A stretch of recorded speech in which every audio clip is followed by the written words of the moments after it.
사무엘하 3장. 바로 그중 전장에 나갔던 다윗의 부하들과 요압이 적을 무찌르고 많은 전리품을 갖고 돌아왔습니다. 그때 아브넬은 이미 헤브론의 다윗 곁을 떠난 뒤였습니다. 다윗이 그를 보내 평안히 가게 된 것이었습니다.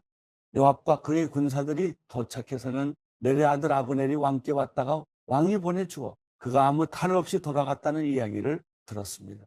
그러자 요압이 왕께 가서 말했습니다. 어떻게 그러실 수 있습니까? 보십시오. 아브넬이 왕께 왔는데 왜 그냥 보내셨습니까? 넬의 아들 아브넬은 왕을 속여 동태를 살피고 왕이 하시는 모든 일을 엿보려고 온 것입니다. 요압은 다윗에게서 물러나와 심부름 군들을 보내 아브넬을 뒤쫓겠습니다. 그들은 시라 우물에서 아브넬을 데리고 왔습니다. 그러나 다윗은 그 사실을 모르고 있었습니다. 아브넬이 헤브론으로 돌아오자 요압은 마치 조용히 이야기하려는 듯 아브넬을 성문으로 데려가 그의 배를 찔러 죽였습니다. 이는 자기 동생 아사엘의 피에 대해 복수를 한 것이었습니다. 그 후에 다윗이 그 소식을 듣고 말했습니다. 넬의 아들 아브넬의 피에 대해 내 나라와 나는 여호와 앞에서 영원히 죄가 없다. 그 피는 요압의 머리와 그 아버지의 온 집안에 돌아갈 것이다. 요압의 집안에는 성병 환자나 나병 환자나 지팡이에 의지할 사람이나 칼로 쓰러지는 사람이나 먹을 것이 없는 사람이 사라지지 않을 것이다. 요압과 그 동생 아비새가 아브넬을 암살한 것은 그가 기브온 전투에서 그들의 동생 아사엘을 죽였기 때문이었습니다. 그때 다윗이 요압과 자기와 함께 있던 모든 백성들에게 말했습니다. 너희는 옷을 찢고 굵은 배 옷을 입고 아브넬을 위해 슬퍼하라. 다윗 왕은 직접 상인을 따라갔습니다.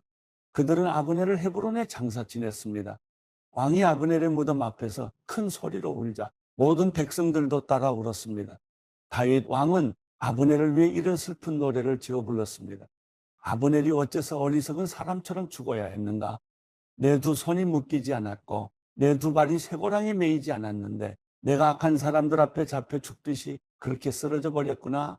그러자 온 백성들이 다시 그를 생각하며 울었습니다.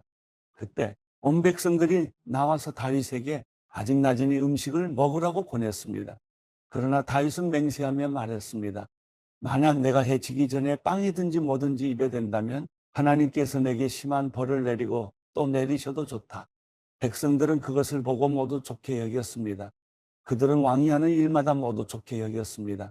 그제야 비로소 모든 백성들과 온 이스라엘은 왕이 넬의 아들 아브넬을 죽일 의도가 없었음을 확실히 알게 됐습니다. 그때 왕이 자기 부하들에게 말했습니다.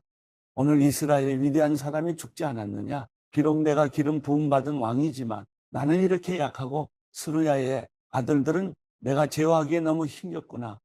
여호와께서 악을 행한 사람에게 그 악에 따라 갚아 주시길 바랄 뿐이다. 사무엘하 4장.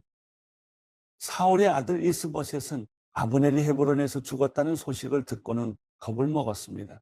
온 이스라엘도 깜짝 놀랐습니다. 그때 사울의 아들에게는 두 명의 대장이 있었는데 한 사람의 이름은 바나이고 다른 하나는 레갑입니다. 그들은 베냐민 지파 부에롯 사람 림몬의 아들들입니다.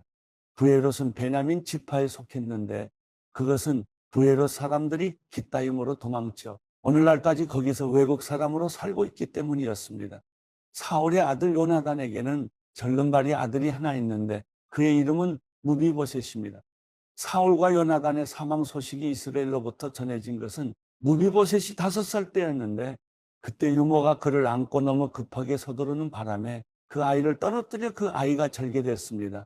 부에롯 사람 림몬의 아들인 레갑과 바나는 길을 떠나 한낮에 해가 쨍쨍할 때 이스보셋의 집에 도착했습니다. 그때 이스보셋은 침대에 누워 낮잠을 자고 있었습니다.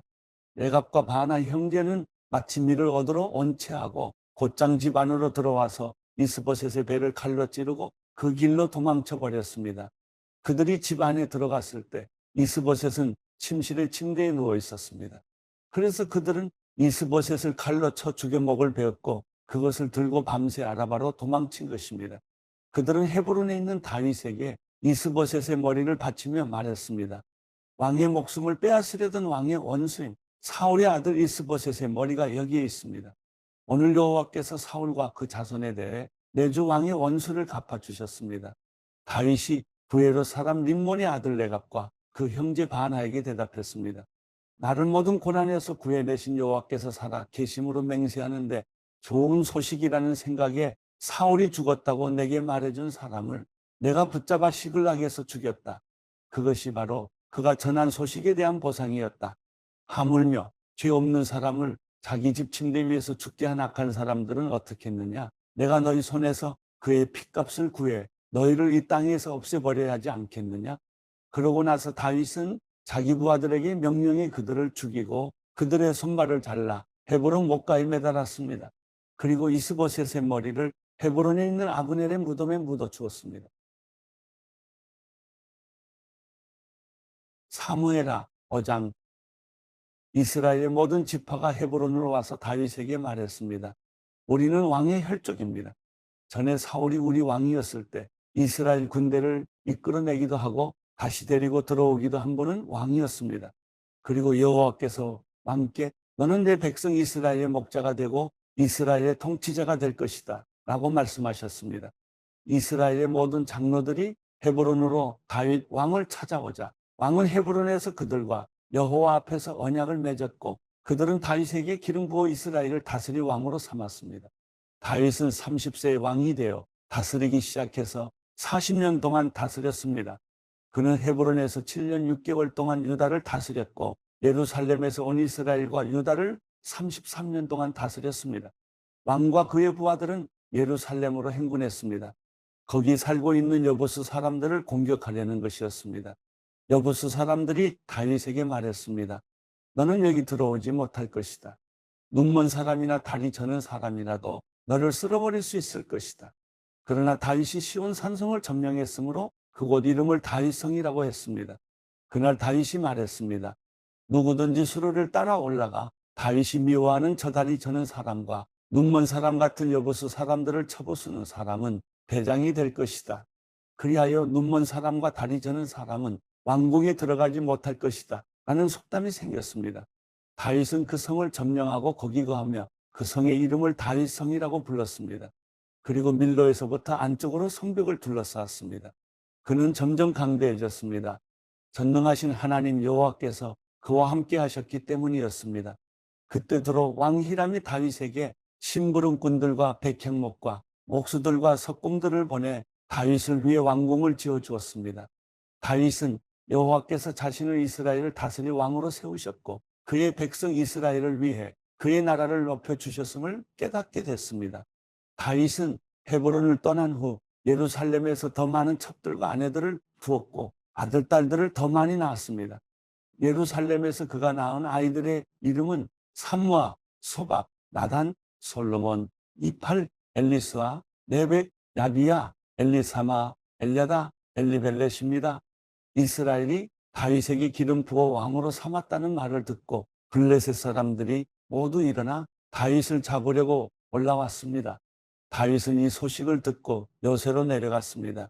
블레셋 사람들도 가서 르바임 골짜기를 메웠습니다. 다윗은 여호와께 물었습니다. 블레셋 사람들에게 맞서 올라갈까요? 저들을 제 손에 넘겨주시겠습니까? 여호와께서 그에게 대답하셨습니다. 올라가라. 내가 블레셋 사람들을 반드시 내 손에 넘겨주겠다. 그리하여 다윗은 바알브라심으로 갔고 거기서 그들을 물리쳤습니다. 그가 말했습니다. 여호와께서 내 앞에서 bom을 터뜨리듯 내 원수들을 치셨다. 이렇게 해서 그곳을 바알브라심이라고 불렀습니다. 블레셋 사람들이 그곳에 자기 우상들을 다 버리고 도망했으므로 다윗과 그의 군사들이 그것을 다 치워버렸습니다. 블레셋 사람들이 다시 올라와 르바임 골짜기를 메웠습니다. 다윗이 여호와께 물었더니 그분이 대답하셨습니다. 정면으로 올라가지 말고 포위하고 있다가 저들 뒤 뽕나무 숲을 맞은편에서 저들을 덮쳐라.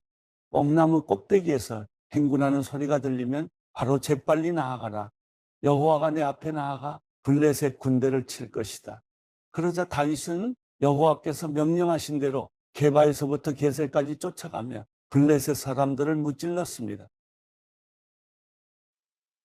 사무엘하 6장. 다윗은 다시 이스라엘에서 뽑힌 사람 3만 명을 모았습니다. 다윗은 일어나 이 모든 사람들을 데리고 바알레유다로 가서 하나님의 궤를 가져오려고 했습니다. 거기에는 그룹들 사이에 계시는 만군의 여호와의 이름으로 불리는 괴였습니다.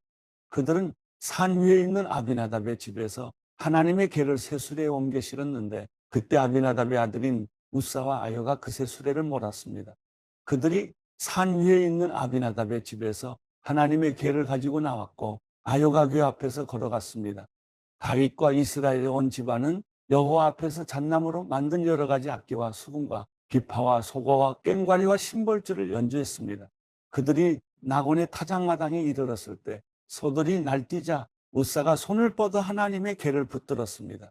우사의 잘못된 행동 때문에 여호와께서 그에게 불같이 진노의 글을 치시니 그가 거기 하나님의 궤 곁에서 죽었습니다.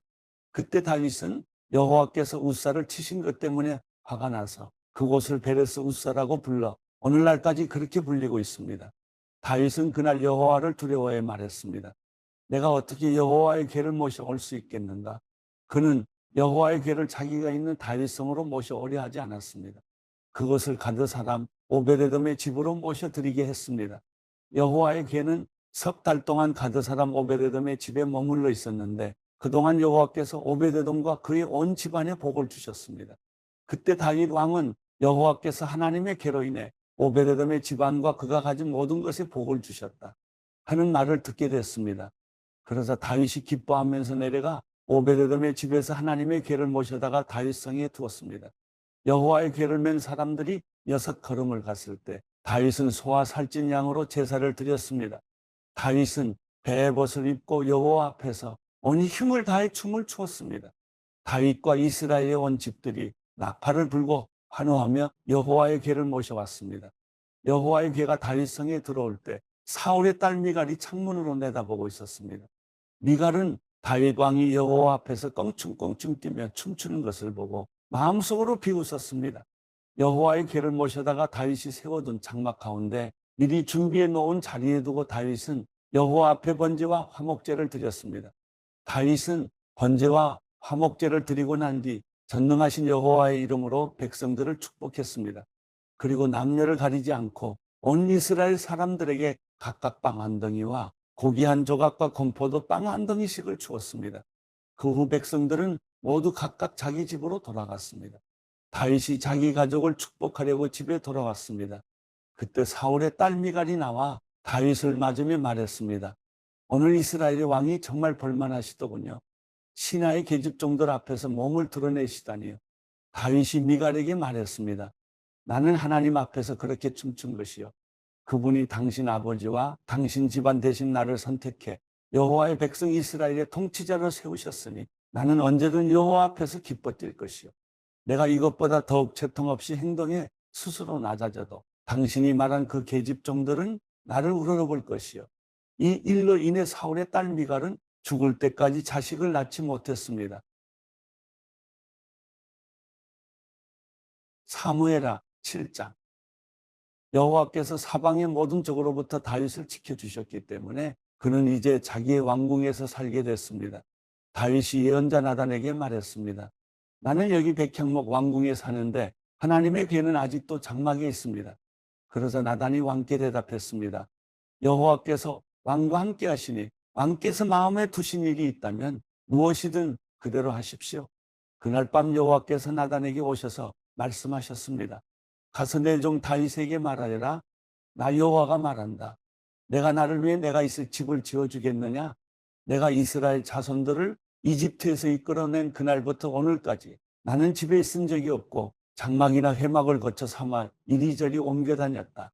내가 온 이스라엘 자손들이 옮겨가는 곳마다 내 백성 이스라엘을 돌보라고 명령한 이스라엘 지파 가운데 누구에게든 왜 내게 백향목 집을 지어주지 않느냐고 말한 적이 있느냐? 그러니 내 종 다윗에게 말하여라. 전능하신 여호와께서 말씀하신다. 내가 양떼를 따라다니던 너를 목장에서 데려다가 내 백성 이스라엘의 통치자로 삼았다. 내가 어디로 가든지 내가 너와 함께 했고 내 앞에서 내 모든 원수들을 끊어내었다. 그러니 이제 내가 이 땅의 위대한 사람들의 이름처럼 내 이름을 위대하게 만들어 주겠다. 그리고 내 백성 이스라엘을 위해 한 곳을 정해 그들이 뿌리박을 터전을 주고 그들이 다시는 옮겨 다니지 않도록 할 것이다. 또한 전처럼 악한 사람들이 그들을 더 이상 해치지 못하게 하며 내가 사사들을 세워 이스라엘을 다스리게 했던 때와는 같지 않게 할 것이다. 내가 또 너를 내 모든 원수들로부터 구해내어 평안하게 할 것이다.